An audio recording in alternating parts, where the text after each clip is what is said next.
Xiaomi setelah jadi smartphone brand nomor 1 di Indonesia, jualannya sudah nggak murah lagi ya, kayak Poco X3 GT ini. Ketemu lagi dengan Setriko. Ini adalah Poco X3 GT yang sudah saya pakai selama 2 mingguan lebih. Dan inilah pendapat saya terhadap Poco X3 GT ini setelah saya pakai 2 mingguan lebih. Desain dari Poco X3 GT ini menurut saya cukup cakep, meskipun tampak depannya standar banget. Karena seperti kebanyakan handphone Xiaomi lainnya dengan model punch hole di tengah. Di sini yang saya suka dari Poco X3 GT ini adalah desain kameranya. Karena seperti handphone flagshipnya Xiaomi Mi 11 Ultra, cuman diperkecil saja.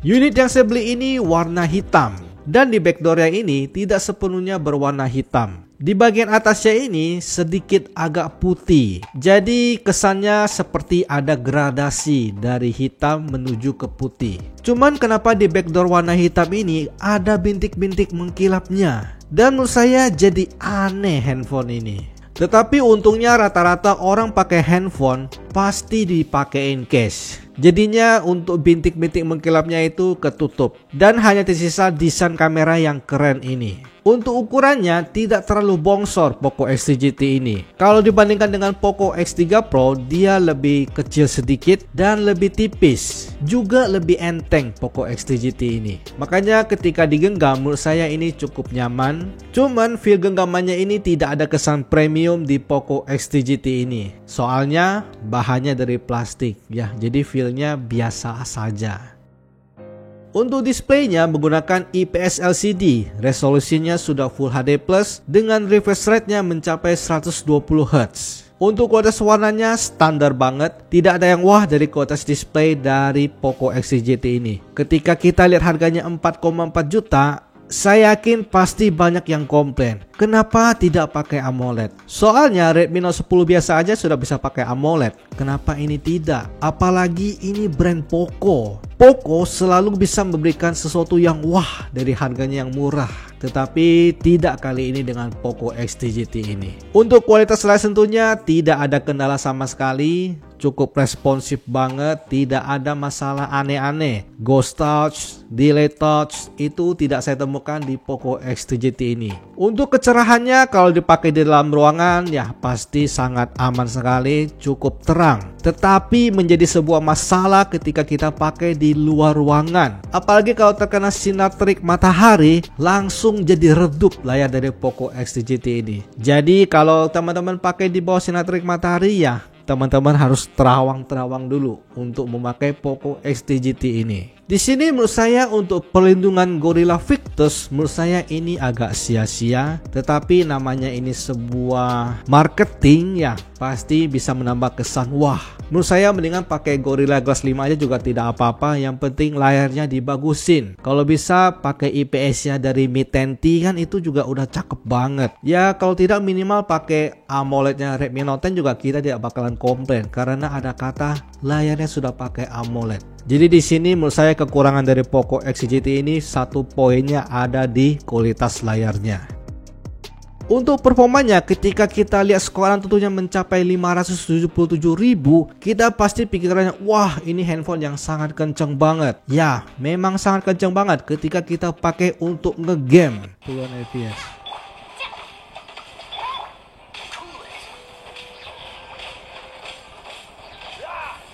Tadi ada sempat drop sedikit ya. Tetapi ketika saya pakai untuk pemakaian sehari-hari, ternyata handphonenya tidak kenceng-kenceng banget. Meskipun skor tentunya 577.000. Karena selama pemakaian Poco X3 GT ini saya ada Sony Xperia One yang pernah saya review sebelumnya. Itu Snapdragon 855 yang harusnya performanya di bawah Poco X3 GT ini. Tetapi kenyataannya ketika untuk pemakaian daily masih lebih enak Sony Xperia One. Kenapa bisa begitu? Tentu saja karena MIUI-nya. MIUI dari Xiaomi menurut saya semakin kesini semakin tidak bagus untuk MIUI-nya. Dan sudah banyak banget yang komplain terhadap MIUI dari Xiaomi.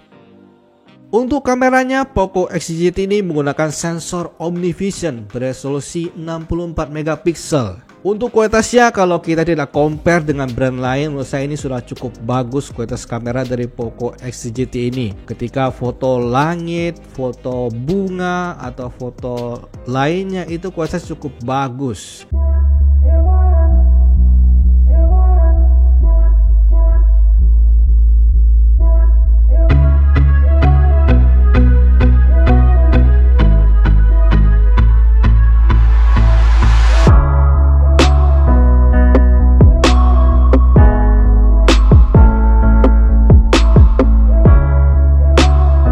Di sini yang jadi komplainan saya adalah night mode dari Poco X3 GT ini kurang bagus. Untuk perekaman videonya maksimal bisa di 4K 30 fps dan image stabilization-nya bisa aktif. Jadi kalau teman-teman rekam sambil berjalan, ini cukup stabil perekaman videonya. Dan juga kualitasnya menurut saya ini sudah cukup bagus Poco X3 GT ini.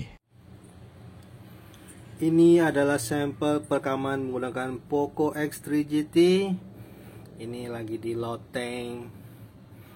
Kebetulan ada merawat bunga, maka yang kita sorot adalah bunga-bunganya. Dan menurut saya kualitasnya ini udah cukup oke. Ini siang hari jam 10.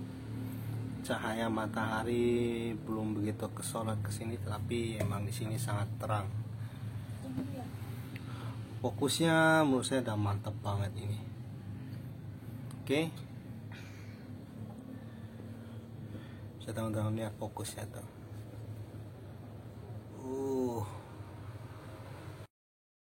Baterai dari Poco X3 GT ini 5000 mAh. Ketika saya pakai untuk pemakaian standar tanpa gaming sama sekali, standby-nya bisa mencapai 35 jam. Dengan screen on time di kisaran 7 jaman. Menurut saya ini sudah terhitung awet untuk pemakaian daily. Dan juga di hari-hari berikutnya saya coba tes pemakaian standar beserta dengan gaming. Saya main Mobile Legends sekitar 3-4 match. Itu standby-nya cuma dapat di 24 jam. Dengan screen on time juga di kisaran 7 jaman. Rata-rata handphone ini bisa screen on time di 7 jaman.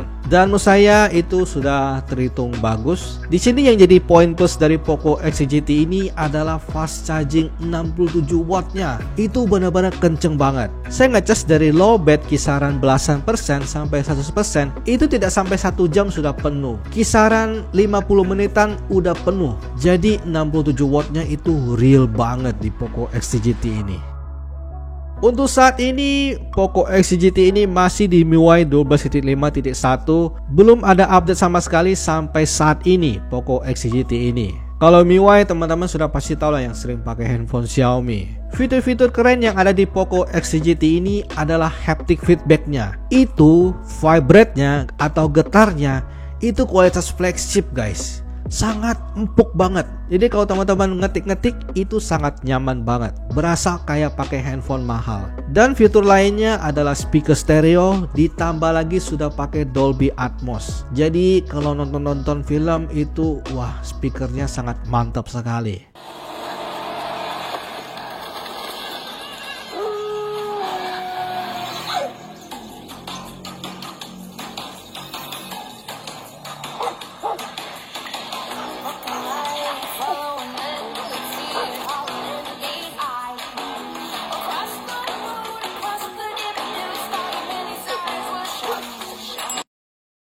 Kesimpulan saya terhadap Poco X3 GT ini untuk sebuah handphone di harga 4,4 juta, bisa teman-teman lihat di Shopee atau di Tokopedia Xiaomi Official Store, 4,4 juta. Jujur ya, menurut saya itu nanggung guys. Karena selisihnya dengan Poco F3 itu sangat tipis banget. Selisihnya hanya 600.000 saja. Kalau saya pribadi akan langsung lebih memilih Poco F3 aja daripada Poco X3 GT ini. Karena nanggung guys. Ya kenapa ke Poco F3 ya? Sudah pasti sudah pakai AMOLED flagship, performa yang kenceng banget, Snapdragon 870, sudah 5G juga, desainnya yang lebih keren dan juga lebih premium. Karena backdoor juga sudah pakai kaca. Makanya saya bilang agak nanggung. Kalau menurut saya Poco X3 GT ini lebih pas kalau harganya di 4 juta. Karena kalau di angka 4 juta paling kita ketemu dengan Redmi Note 10 Pro 8128, Poco X3 Pro 8256, dan Mi 11 Lite. Mungkin saya akan pilih Poco X3 GT ini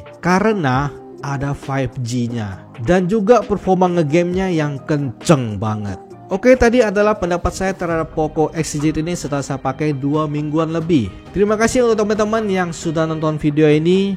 Jangan lupa like kalau teman-teman suka video ini, dan juga share jika video ini bermanfaat. Kita akan ketemu lagi di video selanjutnya. Salam poco-poco.